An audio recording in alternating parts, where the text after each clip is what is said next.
Mesdames et Messieurs, welcome to this extraordinary event, a joint address to Parliament by His Excellency Volodymyr Zelensky, President of Ukraine. I thank all those who have made it possible for us to hear from President Zelensky today, whether here in the chamber or by video link. J'invite maintenant le Premier ministre à nous adresser la parole. Monsieur le Premier ministre. Thank you, Mr. Speaker. Chers parlementaires, amis et collègues, bonjour et merci d'être ici aujourd'hui pour accueillir un dirigeant courageux et exceptionnel. President Zelensky, on behalf of parliamentarians and on behalf of all Canadians, it is an honor to welcome you to our House. Mr. President, Volodymyr, you are a friend. Canadians and Ukrainians are friends, and they have been for a long time. Our people share deep historical ties. In the early 20th century, a massive wave of Ukrainian immigrants came to Canada. Many of them settled in the Canadian prairies. They worked the land. They built churches distinguished by their beautiful spires, and they helped shape Canada in significant ways. Notre pays compte aujourd'hui. Today, there are 1.4 million Ukrainian Canadians in our country, making it the second largest Ukrainian diaspora in the world. Whether as farmers, producers, scientists, community leaders, athletes, or frontline workers, Ukrainian Canadians continue to make a tremendous contribution to our country. But the friendship between Canada and Ukraine is not only based on this shared history, it is also based on our shared values. Volodymyr, in the years I've known you, I've always thought of you as a champion for democracy. And now, democracies around the world are lucky to have you as our champion. Hear, hear.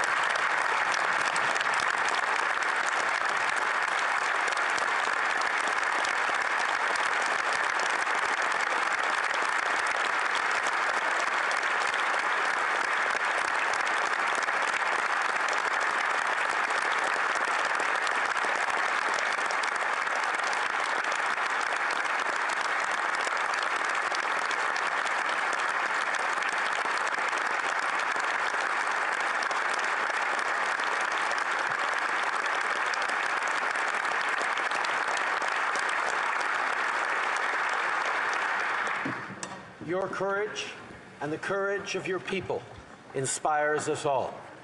You're defending the right of Ukrainians to choose their own future. And in doing so, you're defending the values that form the pillars of all free, democratic countries.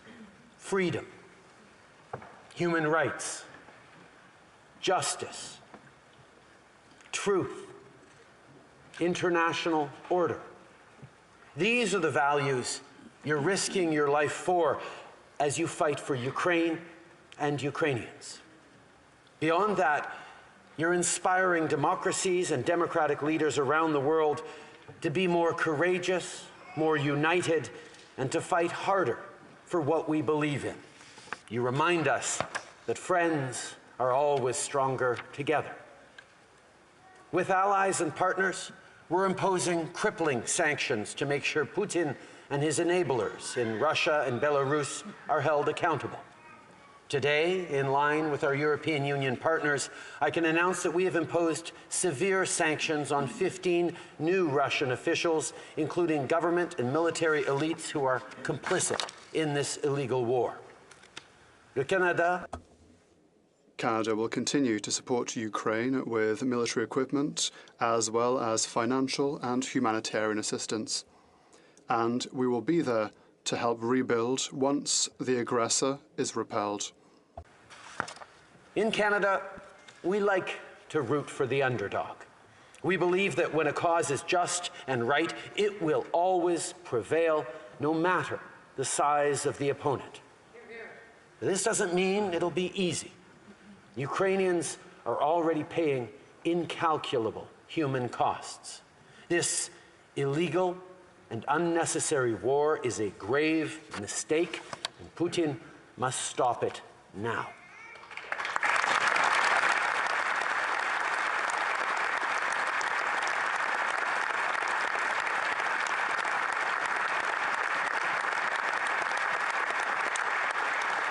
Le mépris. Vladimir Putin's blatant disregard for human life is absolutely unacceptable.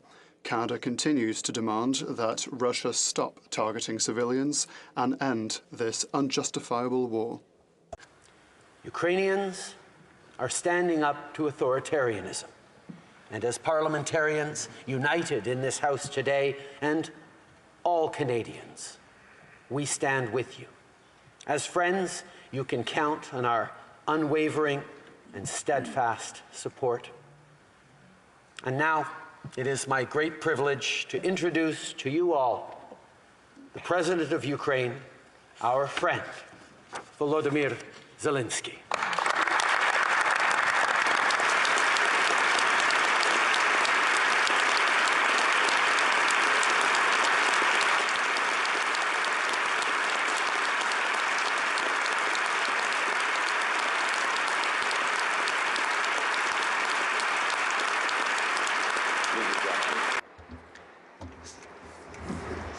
Thank you very much.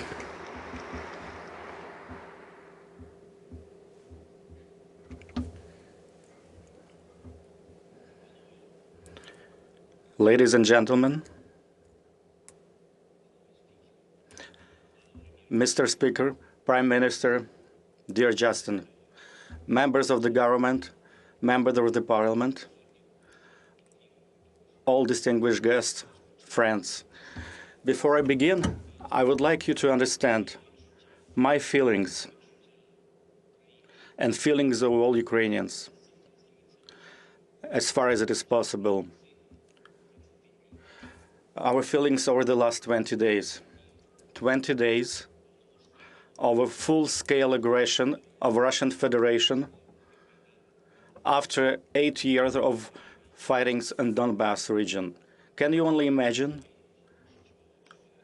Imagine that on 4 a.m., each of you start hearing bomb explosions, severe explosion. Justin, can you imagine hearing your children hear all these severe explosions, bombing of airport, bombing of Ottawa airport, tens of other cities of your wonderful country. Can you imagine that? Cruise missiles are falling down on your terrain, and your children asking you what happened, and you are receiving the first news which infrastructure objects have been bombed and destroyed by Russian Federation. And you know how many people already died. Can you only imagine what words, how can you explain to your children that you just full-scale aggression just happened in your country? You know that this is war to annihilate your state, your country. You know that this is the war to subjugate your people. And on second day, you receive notifications that huge columns of military equipment are entering your country, crossing the border. They're entering small cities. They are giving siege. They're encircling cities. And they start to shell civil neighborhoods. They bomb school buildings. They destroyed kindergarten facilities. Like in our city, city of Sumy, like in city of Ochtyrka. Imagine that someone is taking siege, laying siege to Vancouver. Can you just imagine that for a second? And all these people who are left in such city. And this is exactly the situation that our city of Mariupol is suffering right now. and they are left without heat or hydro, or without means of communicating, almost without food, without water, seeking shelter in bomb shelters. Dear Justin, dear guests, can you imagine that every day you receive memorandums about the number of casualties, including among women and children? You've heard about the bombings. Currently, we have 97 children that died during this war. Can you imagine famous CN Tower in Toronto? If it was hit by Russian bombs. Of course, I don't wish this on anyone, but this is our reality in which we live. We have to contemplate, we have to see where the next bombing will take place. Your Churchill Square, we have a Freedom Square in the city of Harton. Our Babin Yar, the place where victims of Holocaust were buried, and it has been bombed by the Russians. Imagine that Canadian facilities have been bombed similarly as our buildings and memorial places are being bombed. A number of families have died. Every night is a horrible night. Russians are shelling from all kinds of artillery, from tanks. They're hitting civilian infrastructure. They're hitting big buildings. Can you imagine that there is a fire starting at a nuclear power plant? And that's exactly what happened in our country. Each city that they are marching through, they're taking down Ukrainian flags. Can you imagine someone taking down your Canadian flags in Montreal and other Canadian cities? I know that you all support Ukraine. We've been friends with you, Justin, but also I would like you to understand, and I would like you to feel this, what we feel every day. We want to live, and we want to be victorious. We want to prevail for the sake of life. Can you imagine when you call your friends, your friendly nation, and you ask, please close the sky,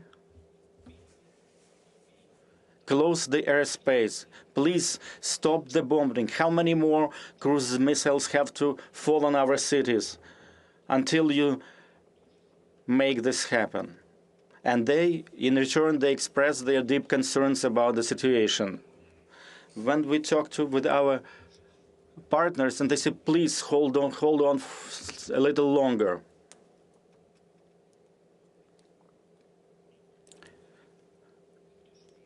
Some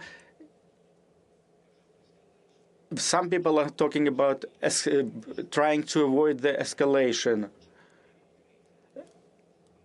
And at the same time, in response to our aspiration to become members of NATO, we also do not hear a clear answer. Sometimes we don't see obvious things. It's a dire straits, but it also allowed us to see who our real friends are over the last 20 days, and as well 8 previous years. I'm sure that you've been able to see clearly what's going on, and I'm addressing all of you. Canada has always been steadfast in their support. You've been a reliable partner to Ukraine and Ukrainians, and I'm sure this will continue.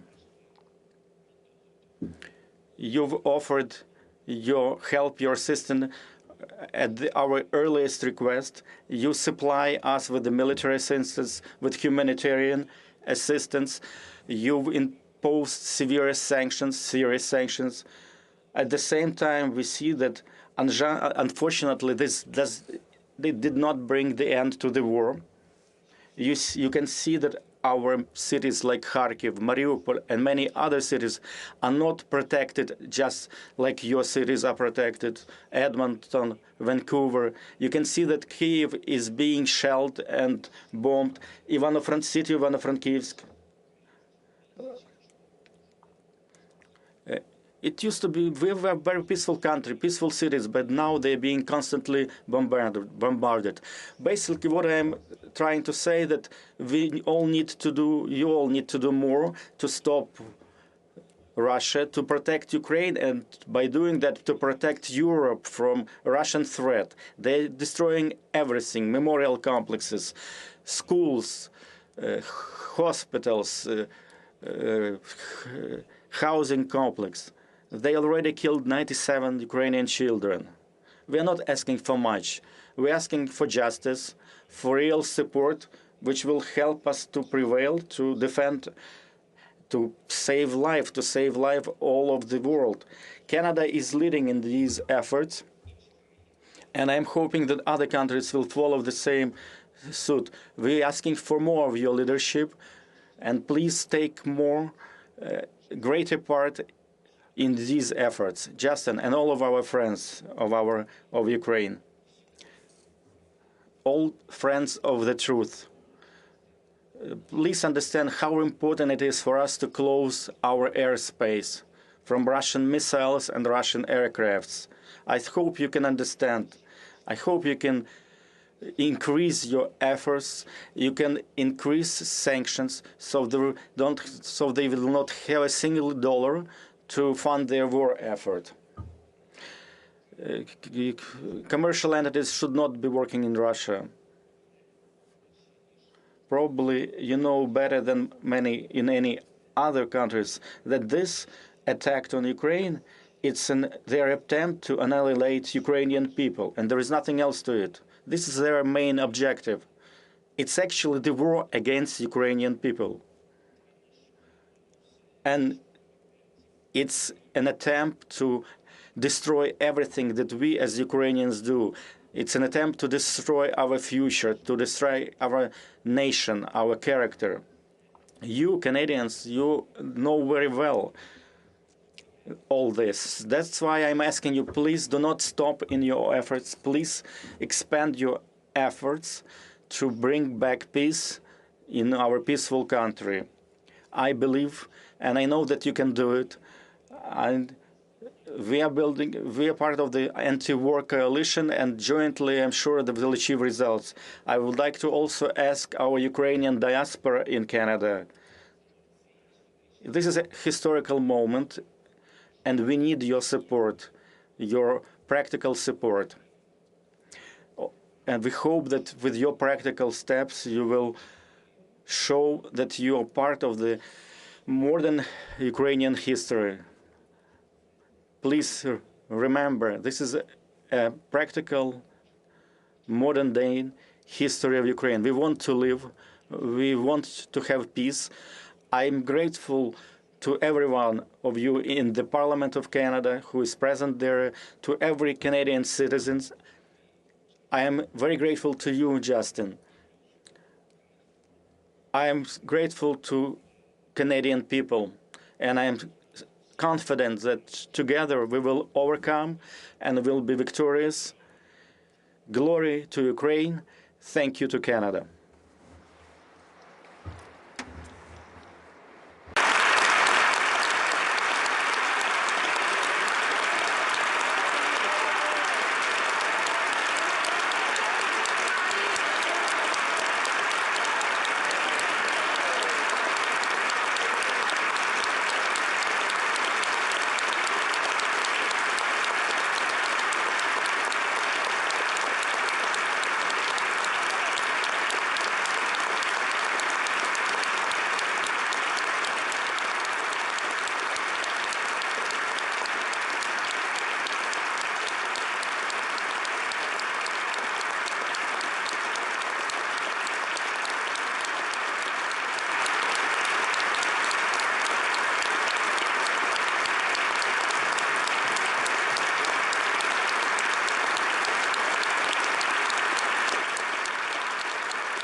Thank you, Mr. President. I now invite the Honourable George Fury, Speaker of the Senate, to say a few words.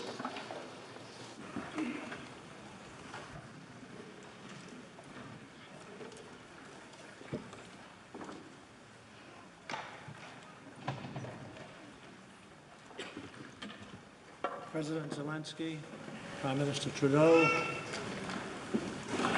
Chief Justice Wagner, Speaker Rota, fellow parliamentarians, distinguished guests, mesdames et messieurs. Monsieur le Président, Mr. President, it is a great honour and privilege for me